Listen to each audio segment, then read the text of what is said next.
अस्सलाम वालेकुम नाज़रीन, दौड़ से रिपोर्ट शामिल करते हैं खातिम हुसैन पाहवर की। 3 माह पहले कत्ल होने वाले मनहाड़ खोसू के कातिल गिरफ्तार न होने के खिलाफ वरसा का एहतजाज। वाज़ेह रहे कि 3 माह पहले नामालूम मुसल्लह अफराद ने मनहाड़ खोसू को कत्ल करके लाश को रेलवे ट्रैक पर फेंक दिया था और फरार हो गए थे। मकतूल के वरसा ने एहतजाज करते हुए कहा कि निशानदही के बावजूद भी पुलिस कातिलों को गिरफ्तार नहीं करती। उन्होंने आला हुकाम से मुतालबा किया है कि मनहाड़ खोसू के कातिलों को गिरफ्तार करके हमें इंसाफ फराहम किया जाए। उन्होंने कहा कि हमारे साथ जुल्म हुआ है, लेकिन कातिलों की गिरफ्तारी के लिए मुअज़्ज़ज़ीन की खामोशी भी एक सवालिया निशान है।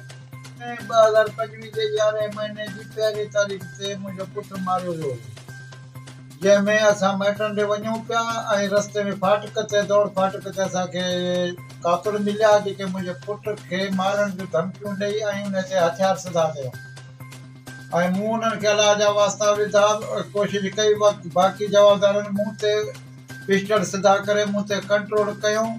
जेको थॾे जो जवाबदार हिकिड़ो मुंहिंजे पुट सां जेको विढ़ियो उन जो ॿुट लही वियो, जेको साफ़ सुञातोसीं त गुलसन खोसो वल्द मोहम्मद इस्माइल खोसो हो। बाक़ी जॾहिं मुंहिंजे पुट खे गोलियूं लॻा ऐं रतु वहणु लॻो, पुट जो फतकण ॾिठो मूं त मुंहिंजो दिमाग़ होश हवास उॾामी विया, जेके बक़ाया कातुल मां सुञाणे न सघियुसि। उहे बाद में कातुल मूंखे मिलिया आहिनि, जेको ज़ाहिद खोसो आहे मीर हसन जो पुटु ऐं लौंग खोसो आहे शाहनवाज़ जो पुटु, जेको 60 माइल में रहे थो।